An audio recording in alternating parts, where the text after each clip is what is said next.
యోహాను సువార్త 2వ అధ్యాయం 1వ వచనం నుండి మనం చదువుకుందాం. ఆయన శిష్యులను ఆ వివాహమునకు పిలువబడిరి. ద్రాక్షరసం అయిపోయినప్పుడు యేసు తల్లి వారికి ద్రాక్షరసము లేదని ఆయనతో చెప్పగా, యేసు ఆమెతో, అమ్మా, నాతో నీకేమి, నా సమయం ఇంకనూ రాలేదనెను. ఆయన తల్లిని పరిచారకులను చూచి, ఆయన మీతో చెప్పునది చేయుడనెను. యూదుల శుద్ధీకరణ ఆచార ప్రకారము 2-3 తూములు పట్టు 6 రాతి బాణలు అక్కడ ఉంచబడి ఉండెను. యేసు ఆ బాణలు నీళ్లతో నింపుడని వారితో చెప్పగా, వారు వాటిని అంచుల మటుకు నింపిరి. ఆమేన్. పరిశుద్ధ గ్రంథంలో యోహాను సువార్త 2వ అధ్యాయం 1 నుంచి మనం చదివినప్పుడు ఉన్నటువంటి మాట ఏంటంటే, అదొక ఊరు. ఆ ఊరి పేరు కానా. ఆ ఊరి పేరు ఏంటంటే కానా. కానా అనే ఊరిలో వివాహం జరుగుతూ ఉంది.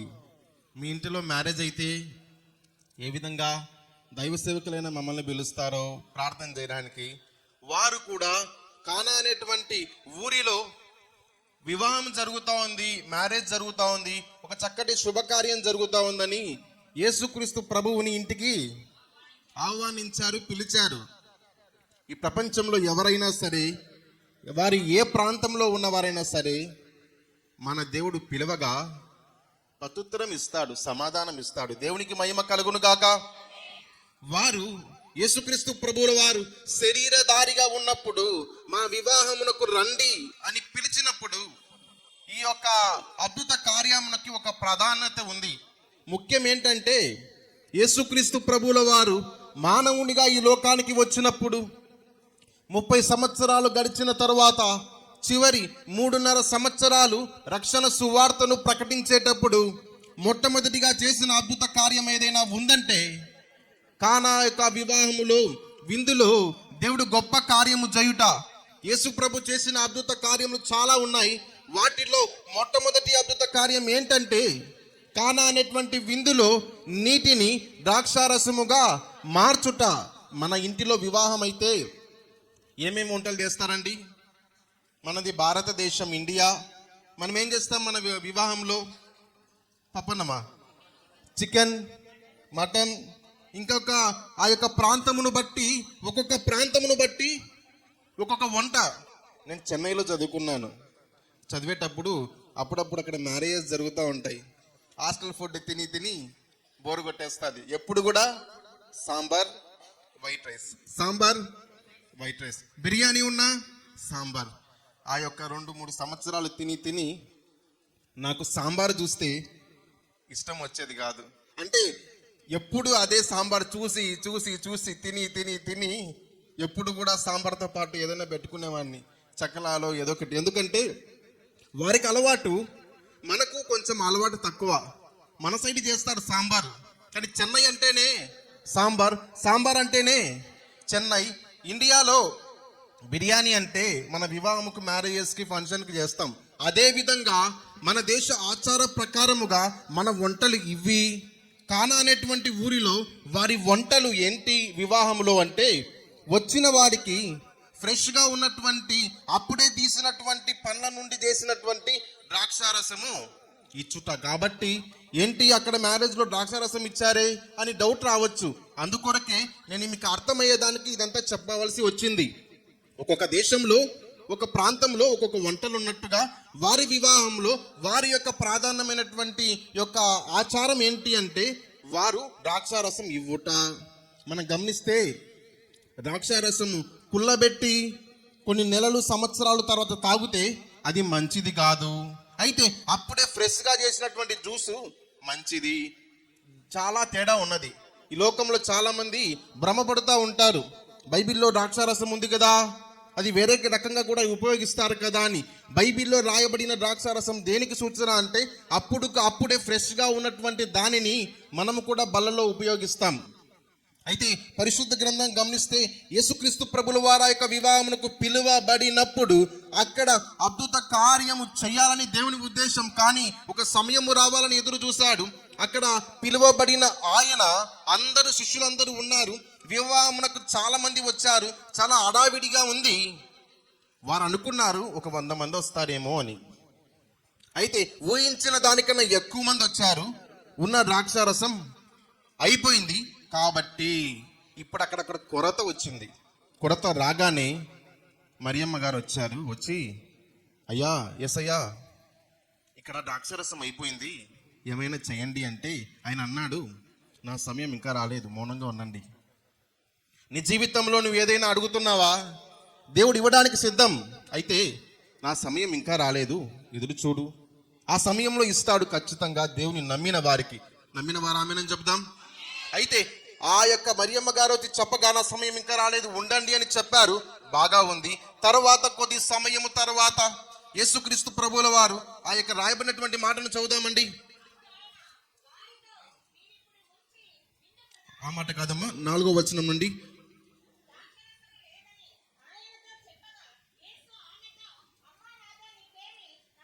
నా సమయం ఇంకనూ రాలేదు, నేను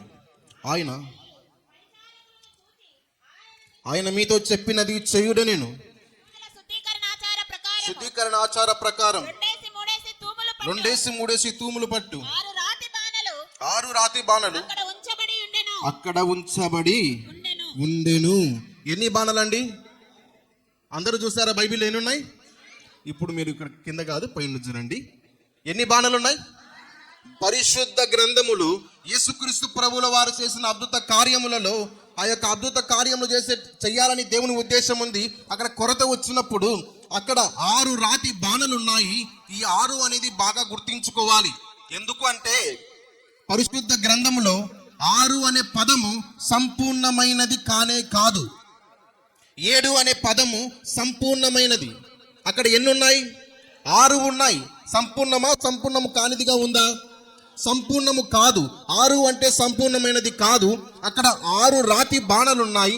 అక్కడ యేసుక్రీస్తు ప్రభువుల వారు ఆ 6 రాతి బాణలలో నీళ్లు నింపండి అన్నారు, నింపారు. అయితే 6 అనే పదం సంపూర్ణము కాదు. కాబట్టి మన జీవితంలో కూడా గమనిస్తే ఇటువంటి 6 అనేటువంటి జీవితంను జీవిస్తూ ఉన్నామేమో, అంటే సంపూర్ణము కాని జీవితం. ఇక్కడ 6 రాతి బాణలలో ఉన్నప్పుడు, 6 రాతి బాణలలో నీళ్లు నింపినప్పుడు దేవుని మహిమ ఆ యొక్క రాతి బాణలను తాకగా, 7వదిగా దేవుని మహిమ ఆ రాతి బాణలకు జోడించగా 6 + 1 ఏంటి? 7, అనగా సంపూర్ణము చెయ్యబడినది. దేవునికి మహిమ కలుగును గాక. ఆ 6 రాతి బాణలలో సంపూర్ణత లేదు గాని 7వది దేవుని మహిమ ద్వారా 7 కాబట్టి సంపూర్ణత వారు నింపారు. మన జీవితంలో భక్తి జీవితం చేస్తున్నామేమో కానీ ఏది కావాలి? దేవుని మహిమ మనకు వచ్చినప్పుడే సంపూర్ణము చేయబడతాం. హల్లెలూయా. వారు నింపి మౌనంగా ఉంటే, యేసుక్రీస్తు ప్రభువుల వారు మౌనంగా ఉంటే అయ్యేది కాదు కార్యం. దేవుని మహిమ 7వదిగా ఆ రాతి బాణలకు జోడించినప్పుడే ఆ రాతి బాణలలో నింపినటువంటి నీరు ద్రాక్షారసముగా మార్చబడినప్పుడు ఆయన అంటున్నాడు, మీరు వెళ్ళి ముంచి ఆ యొక్క విందులో ఉన్న వారికి ఆ యొక్క ద్రాక్షారసము వేయండి అంటే, వారు ఏంటి ఈయన ఇప్పుడు వచ్చాడు, మేము చాలా పెళ్లిళ్ళు కొట్టించాము, ఆయన కొత్తగా చెప్తున్నానని చెప్పలేదు. కొంతమంది నీకు అనారోగ్యం ఉందని ఎవరైనా వస్తే దైవజనుడు ప్రార్థన చేయమంటే, ఈయన కొత్తగా చెప్తున్నాడు, మాకు తెలియదు ప్రార్థన చేసేకి అని అపనమ్మకంతో ఉండేవారు కూడా లేకపోలేదు. వీళ్ళైతే ఆయన చెప్పిన మాట విని వెళ్ళి ఆ యొక్క రాతి బాణలలో నీళ్ళను వేసిన వారే వెళ్ళి తీసుకొని వెళ్ళి ఆ వివాహమునకు కూర్చున్న వారికి వడ్డిస్తూ ఉంటే ఆశ్చర్యం. వారిలో సందేహము లేదు. ఈ దినాలలో ఇక్కడున్న వారికి, వాక్యం వింటున్న వారికి సందేహం ఉంది అంటే అద్భుతం నీ జీవితంలో జరగదు. అద్భుతం జరగాలి అంటే సంపూర్ణము చేయబడాలి, దేవుని మహిమతో నింపబడాలి. అయితే సందేహించక అద్భుత కార్యం జరుగుతుందని విశ్వాసం ఉంచాలి. వారు సందేహించలేదు. మనము మన జీవితంలో సందేహము కలిగి ఉండకుండా, నీకున్న అనారోగ్యం ఏదైనా యేసు ప్రభు బాగు చేస్తానని నమ్మాలి. నీకున్న పరిస్థితి ఏదైనా యేసయ్య బాగు చేస్తారని విశ్వసించాలి. వీళ్ళు విధేయత చూపించారు. నాకు విధేయత అని మాట చెప్పగానే బైబిల్ గ్రంథంలో ఇస్సాకు గుర్తొస్తాడు. దేవుడు అబ్రాహాముకు ప్రత్యక్షమై నీ కుమారుని నేను బలి కోరుతున్నానంటే ఇస్సాకు కూడా తెలుసు ఆ మాట. ఆ కొండ ఎక్కేటప్పుడు ఆ యొక్క తండ్రి గారు అబ్రాహాం గారు, కట్టెలున్నాయి, నిప్పుంది, బలి పశువేది అని అడిగింటే అబ్రాహాం ఏమన్నాడు? యెహోవా ఈరే ఆయనే చూసుకుంటాడు అన్నాడు. అంతా బాగుంది. కుమారుణ్ణి పట్టుకొని కట్టెలు నిప్పు పట్టుకొని కొండపైకి వెళ్ళాడు. ఆ కుమారుడికి ఒక ప్రశ్న, ఏంటి బలి పశువేది? తండ్రికి తెలుసు ఆ వధించేది నిన్నేనయ్యా అని తెలుసు. కానీ తీసుకెళ్ళాడు. ఆ కొండ యొక్క ప్రాంతంలోకి వెళ్ళి కట్టెలు పేర్చిన తర్వాత ఇస్సాకును కట్టెల మీద పెట్టినప్పుడు అర్థమైంది, ఆ వధించేది నన్నే. కానీ ఏది ఏమైనా నా తండ్రి మాట వింటానని కట్టెల మీద అట్లే పడుకున్నాడు. తండ్రి ఏమో తన కార్యాన్ని వధించడానికి కత్తి ఎత్తాడు. ఇస్సాకు పారిపోయాడు. ఏమన్నా అదే విధంగా కట్టెల మీదనే ఉన్నాడు. అంటే ఎంతగా విధేయత చూపించాడు. తండ్రి నేను వెళ్ళిపోతానని చెప్పలేదు. అదే విధంగా కట్టెల మీద ఉన్నప్పుడు దేవుడే ఆ బలి నాకు అక్కరలేదు, నేను బలిని కోరను, హృదయాన్ని కోరుతానని చెప్పాడు. అనగా మన జీవితంలో దేవుని మాట విన్నప్పుడు ఒకవేళ సమస్యలు వస్తాయేమో, కానీ ఏం చూపించాలి? విధేయత చూపించాలి. కానా విందులో ఒక పనివారు ఒక శిష్యులు ఏం చేస్తారు అంటే విధేయత చూపించారు. వెళ్ళి నీళ్ళే అనుకున్నాను, కానీ అది ద్రాక్షారసంగా మార్చబడినది. మన జీవితంలో విధేయత చూపించినప్పుడు గొప్ప కార్యము మన జీవితంలో ఖచ్చితంగా జరుగుతుంది. ఒక మాట చెప్పి నేను యొక్క ప్రసంగాన్ని ముగిస్తాను. ఈరోజు మీరందరూ త్వరగా వచ్చారు కాబట్టి, త్వరగా వచ్చారంటే లేటుగా వచ్చారు కాబట్టి, ఒకవేళ నిజంగా త్వరగా వస్తే చక్కగా వాక్యాన్ని బాగా వినవచ్చు, జీవితాలను కట్టుకోవచ్చు. ఒక తల్లి ఒక కుమార్తె ఒక ఇంటిలో ఉన్నారు. ఎవరెవరు ఉన్నారండి? అందరు గట్టిగా చెప్దాం. కుమార్తె ఇద్దరు ఇంట్లో ఉన్నారు. వారికి ఎవరు లేరు, సరైన భోజనం లేదు, జీవన ఉపాధి కొరకు ఏ పని దొరకలేదు, ఇంటిలో ప్రతి వస్తువు అయిపోయింది, తినడానికి తిండి లేదు, చక్కటి నీరు కూడా లేదు, ఎవరు సహాయం చేయువారు లేరు, బంధువులు స్నేహితులు ఎవ్వరు లేరు. ఆకలితో అలమటిస్తున్న కుమార్తె తల్లి దగ్గరికి పోయి ఒక మాట అనిందంట, అమ్మా నాకు ఆకలి వేస్తుంది, ఆహారం నాకు భోజనం పెట్టండి అని అన్నారంట. ఒకవేళ ఒక తల్లిని కుమార్తె తన కూతురు ఈ మాట అడిగితే తల్లి సంతోషంగా ఉంటుందా? మీరు చెప్పండి. నవ్వుతూ ఉంటుందా? ఒకవేళ అప్పటి వరకు నవ్వుతూ ఉన్నటువంటి తల్లి గారు అప్పుడే ఆ కుమార్తె మాట వినగానే కంటి నిండా కన్నీరు, హృదయములో బాధ. అయితే నాకు ఆకలిస్తుందమ్మా, నాకు భోజనం పెట్టు. కుమార్తెకి ఏం తెలుసు పరిస్థితి? కానీ ఆ కుమార్తె ఆశ ఏంటి? భోజనం కావాలి అంటే ఎవరి దగ్గరికి వెళ్ళాలి?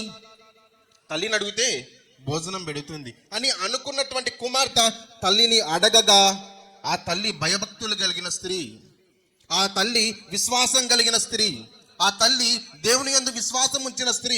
ఆమె దగ్గర ఏమీ లేకపోయినా దేవుని వాక్యాన్ని నమ్మి విధేయత చూపించి విశ్వాసం ఉంచింది కాబట్టి ఆమె దగ్గర ఏమీ లేదు, తినడానికి ఒక రొట్టె ముక్క కూడా లేదు. తన జీవితంలో బాగా జీవించిన స్త్రీనే, కానీ పరిస్థితి బాగాలేక అవమానంతో దిక్కులు చోతని పరిస్థితిలో తినడానికి తిండి లేనప్పుడు కుమార్తె వచ్చి అడిగినప్పుడు ఒకే ఒక మాట చెప్పింది. ఏంటంటే, అమ్మా యెహోవా ఈరే ఆయనే చూచుకుంటాడు, యెహోవా ఈరే ఆయనే చూచుకుంటాడని చెప్పి, ఎందుకో తన కుమార్తె చెయ్యి పట్టుకొని ఇంటి దాలబంద్రం దగ్గరికి తీసుకెళ్ళి ఒక రాయి చూపించి, ఇంటి డోర్ పక్కనే ఒక రాయి ఉంది, ఈ రాయి చూపించి, దేవుడు తలుచుకుంటే ఈ రాయిని కూడా రొట్టెగా మార్చగలడు, యెహోవా ఈరే అని చెప్పి లోపలికి వెళ్ళింది. కొద్దిసేపటి తర్వాత ఆ ప్రాంతమునకు ఎవరో కొత్తవారు ఆ లైన్లో ఇల్లు చేరుతున్నారు. జరిగిన సంఘటన, ఇల్లు చేరుతా ఉంటే ఆ యొక్క ఇంటికి వచ్చినటువంటి పిల్లలు, ఒక పిల్లాడు, ఆ యొక్క ఇద్దరు పిల్లలు ఉన్నారు, వారికి ఇల్లు చేరుతున్నారు, పిల్లలు అటు ఇటు తిరుగుతున్నారు. కొత్తగా వచ్చినటువంటి వ్యక్తి ఆ తండ్రి ఈ ఇంటిలోనికి వచ్చి తలుపు కొట్టి అంటున్నానంట, అమ్మా మా పిల్లలు, మేము మా భార్య ఈ లైన్లో కొత్తగా ఇల్లు చేరాము, అయితే ఎందుకో మా కుమారుడు మీ ఇంటి పక్కన ఉన్న ఈ రాయిని చూశాడంట, ఏమి బొమ్మలు ఇచ్చినా వాడికి ఇష్టం లేకుండా పోయింది, ఈ రాయి నాకు ఇవ్వు, దీనికి ప్రతిగా నీకు డబ్బులు ఇస్తాను అన్నాడంట. ఆ తల్లిగారు ఏం చెప్పారు? దేవుడు తలుచుకుంటే ఈ రాయిని కూడా రొట్టెగా మార్చగలడు. అటువంటి శక్తి కలిగిన దేవుడు మన దేవుడు అని చెప్పి యెహోవా ఈరే ఆయనే చూచుకుంటాడని చెప్పినప్పుడు ఆ రాయిని ఆకర్షించి ఆ రాయిని ఇష్టపడిన కుమారుని కొరకు తండ్రి వచ్చి ధనము ఇచ్చి ఆ రాయిని తీసుకెళ్ళాడు. ఆ రాయికి విలువ లేదు, కానీ దేవుడు మన కొరకు విలువ లేని దానిని కూడా విలువ కలిగిన వ్యక్తిగా చెయ్యగలడు. ఆమేన్. విలువ లేని వ్యక్తులను విలువ కలిగిన వ్యక్తులుగా చేయుటకు దేవుడు ఎంతైనా నమ్మదగిన దేవుడు. అందుకే యెహోవా ఈరే. ఈ రోజు నుంచి మీ సమస్యతో చెప్పండి, యెహోవా ఈరే అంటే ఆయనే చూచుకుంటాడు. నీకున్న అనారోగ్యానికి చెప్పు, ఆయనే చూచుకుంటాడు. నీకున్న అప్పుకు చెప్పు, ఆయనే చూచుకుంటాడు. నీకున్న కష్టానికి చెప్పు, ఆయనే చూచుకుంటాడు. నీకున్న అవమానానికి చెప్పు, నిన్ను నిందించే వారికి చెప్పు, యెహోవా ఈరే ఆయనే ఖచ్చితంగా నా జీవితమును చూచుకుంటాడు. సమృద్ధి లేకుండా ఉన్నట్టుకున్నా కూడా సమృద్ధిని ఇవ్వగలడు అని చెప్పి సమస్యతో మనం చెప్పాలి, యెహోవా. అందుకొరకే భక్తులు ఊరికి చెప్పలేదు, మన కొరకే చెప్పారు. ఆయనే చూచుకుంటాడని అబ్రహాము చెప్పాడు. గొప్ప కార్యం. ఆ తల్లి గారు అంతవరకు కన్నీటితో ఉన్నది, కానీ బాధ కదండి. పిల్ల వచ్చి పాప వచ్చి నాకు ఆహారం కావాలి అంటే ఎంత బాధ. అయితే ఆ విశ్వాసపు మాటతో రాయిని దేవుడు రొట్టెగా మార్చగలడని చెప్పినప్పుడు ఆనంద బాష్పాలతో నిండిపోయిందంట. దేవుడు గొప్ప కార్యం చేసి వారు సమృద్ధిగా భోజనం చేశారంట. అంటే ఆ స్త్రీ నోటి ద్వారా మంచి పలికింది. సమస్య రాగానే ఇంకేముందిలే అంతా అయిపోయిందంటే అదే జరుగుతుంది. కాబట్టి కానా విందులో ఆ యొక్క పరిచారకులు నీళ్లను వెళ్ళి వేస్తా ఉన్నప్పుడు ద్రాక్షారసంగా మార్చబడినట్టుగా మన జీవితంలో దేవుని వాక్యానికి, దైవజనులకు, సంఘానికి విధేయత చూపిద్దాము. అద్భుత కార్యం ఖచ్చితంగా మీ జీవితంలో జరుగుతుంది. అసంపూర్ణమైన వ్యక్తులుగా కాకుండా ఏడవదిగా దేవుని మహిమ జోడించినప్పుడు, దేవుని అద్భుతం జరిగినప్పుడు సంపూర్ణమైనట్టుగా మనము సంపూర్ణమైన భక్తి జీవితం, సంపూర్ణమైనటువంటి నీతి మార్గంలో నడుచుతూ మన జీవితంలో కట్టుకున్నప్పుడు ఖచ్చితంగా దేవుడు అద్భుత కార్యములను చేసి నడిపిస్తూ ఉన్నతమైన స్థితిలో ఉంచుతారు. ఈ వాక్యాన్ని మన ఆత్మీయ మేలుకై దేవుడు దీవించి ఆశీర్వదించునుగాక. ఆమేన్.